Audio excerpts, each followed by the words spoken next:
Brasília é um monumento à modernidade.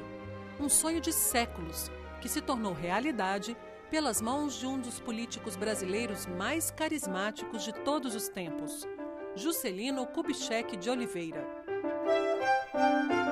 No ano de 1902, nasce Juscelino, de família pobre, em Diamantina, Minas Gerais. Adolescente, estuda num seminário. Mais tarde, se emprega como telegrafista, profissão que exerce até se formar médico em Belo Horizonte, no ano de 1927. Em 1933, Getúlio Vargas nomeia Benedito Valadares para governar o estado de Minas Gerais. É ele quem inicia Juscelino na política, convidando-o para ser seu chefe de gabinete. Em abril de 1934, JK filia-se ao Partido Progressista, pensando em concorrer como deputado federal nas eleições seguintes. Assim, ele é eleito com a maior votação do estado em 1935. No dia 10 de novembro de 1937, Getúlio precipita o golpe. Ele fecha o Congresso e institui o Estado Novo. Juscelino perde o mandato na Câmara e reassume suas atividades de médico em Belo Horizonte. Em fevereiro de 1940, Benedito Valadares convida JK a assumir a prefeitura da capital mineira. Famoso por seu bom humor, Juscelino se populariza e empreende grandes obras de infraestrutura na cidade de Belo Horizonte. Amplia redes de água e esgoto, abre avenidas e constrói o conjunto arquitetônico da Pampulha, projeto de Oscar Niemeyer. Getúlio Vargas é deposto em 29 de outubro de 1945 e Juscelino é afastado da prefeitura. Nas eleições de dezembro, Eurico Gaspar Dutra é eleito presidente da República. Juscelino Kubitschek elege-se deputado federal e participa da elaboração da Constituição de 1946. Em 1950, Getúlio Vargas torna-se presidente da República mais uma vez. Juscelino disputa e vence a eleição ao governo de Minas Gerais. Ele tem como base de sua administração o binômio energia e transporte. Em agosto de 1954, Getúlio Vargas se suicida. O vice Café Filho assume a presidência da República. Em fevereiro do ano seguinte, é JK quem lança candidatura à presidência. O momento político é delicado. Há um movimento contra as eleições e a favor de uma intervenção militar. As eleições de 3 de outubro de 1955 ocorrem num clima de tensão com o exército nas ruas. Logo após o resultado, líderes da UDN, União Democrática Nacional, contestam a legitimidade da vitória de JK e Jango. O ministro da Guerra, general Henrique Teixeira Lott, toma a frente de um movimento pela legalidade para garantir a posse dos eleitos. Ao assumir, Juscelino pede ao Congresso o fim do estado de sítio e da censura à imprensa. Mesmo com uma difícil situação econômica herdada dos governos anteriores, dá partida ao plano de metas. O lema 50 anos de progresso em 5 de governo encabeçava as 30 metas divididas em 6 grandes áreas: energia, transportes, alimentação, indústrias de base, educação e a construção de Brasília. Juscelino prometeu para se eleger um país crescendo, um país se desenvolvendo. Ora, para isso ele precisava de capital para investir. Os limitantes da poupança nacional, do capital privado nacional naquele momento, fizeram com que ele procurasse o capital estrangeiro. Ele coloca na mão do capital estrangeiro o setor dinâmico, um dos setores dinâmicos do seu crescimento, o setor automobilístico.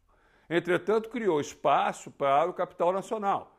As construções de estrada, até onde nós estamos informados, não foi feito com capital estrangeiro. Porém, ele usou também recursos públicos para acelerar o crescimento. E isso causou um problema inflacionário. Nada comparado com o que aconteceu anos depois. Nós estamos falando de uma inflação no período Juscelino que vai chegar entre 20% e 30% ao ano. O que ele prometeu, estabeleceu em metas, em geral ele cumpriu. Tá certo? Isso também é cada vez mais raro na história recente do Brasil. o custo dele ter cumprido isso, nós podemos discutir. Eu acho que, em uma relação benefício-custo, o governo Juscelino Kubitschek foi um governo com benefícios sociais muito superiores aos custos sociais. Em abril de 1956, JK assina o projeto de lei que propõe a transferência da capital do Brasil, aprovado pelo Congresso Nacional, mesmo com forte oposição da UDN. Em março de 1957, o urbanista Lúcio Costa ganha o concurso que vai definir o traçado do Plano Piloto de Brasília. Em 1959, o governo lança um plano econômico para controlar a inflação e pede crédito ao Fundo Monetário Internacional. O fundo faz uma série de exigências e o governo se recusa a ceder à pressão. Juscelino decide conduzir pessoalmente as negociações e acaba por romper com o FMI. Em 21 de abril de 1960, Juscelino Kubitschek inaugura Brasília, a nova capital do Brasil. O sonho dos Inconfidentes de 1799 tem nesta realização de 1960 a sua etapa derradeira, pois agora encontra o Brasil o seu verdadeiro destino e poderá caminhar mais solidamente para a completa emancipação. Se você disser que eu desafio... Em outubro de 1960, apoiado pela UDN, Jânio Quadros chega à presidência da República com ampla vantagem de votos. Nas eleições de 1961, Juscelino elege-se senador por Goiás. Poucos meses depois, Jânio renuncia e Jango assume a presidência. Em 64, um golpe depõe Goulart. Uma junta militar assume o poder.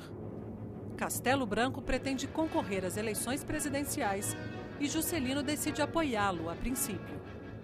Porém, com a promulgação do Ato Institucional número 1, JK entra na lista de parlamentares ameaçados de cassação. 2 meses depois, ele perde o mandato e os direitos políticos por 10 anos. Juscelino parte para um exílio voluntário na Europa. As pessoas de bom senso o que queriam? Queriam que isso não se agravasse mais ainda, né? E que o Brasil tivesse uma abertura, um caminho para consagrar a volta à democracia. Isso explica a junção dos contrários. Jango de um lado, Juscelino e Lacerda. Mas eram os 3 maiores líderes populares que o Brasil tinha. Por que não juntar forças? Mesmo que tivessem sido inimigos, eles agora tinham um inimigo comum, que era a ditadura, né? Todos eles foram vítimas da ditadura, né? Da perseguição, tudo. Era natural que se unissem. E isso mostra a grandeza, né? Mais uma vez, do Juscelino, do Jango também, que se uniu com o indivíduo que mais os atacou. Eles esqueceram tudo isso, fizeram a frente ampla. Evidentemente, com a reação do governo, isso não prosperou. Num domingo, dia 22 de agosto de 1976, Juscelino segue pela Via Dutra para o Rio de Janeiro, vindo de São Paulo. O carro em que está é atingido por um ônibus. Desgovernado, atravessa o canteiro central e bate de frente em uma carreta. Mais de 60 mil pessoas deram o último adeus a JK. Na marcha de 15 quilômetros até o cemitério Campo da Esperança, em Brasília, se confundiam lágrimas, palmas e vivas. Na presidência da República, Juscelino industrializou o país e possibilitou um desenvolvimento nunca visto antes. Ele tinha também o mérito de conciliar forças opostas usando uma única arma, o diálogo. Apesar de todas as crises que enfrentou, nunca deixou de ser um grande democrata. Por tudo isso, Juscelino Kubitschek é um dos construtores do Brasil.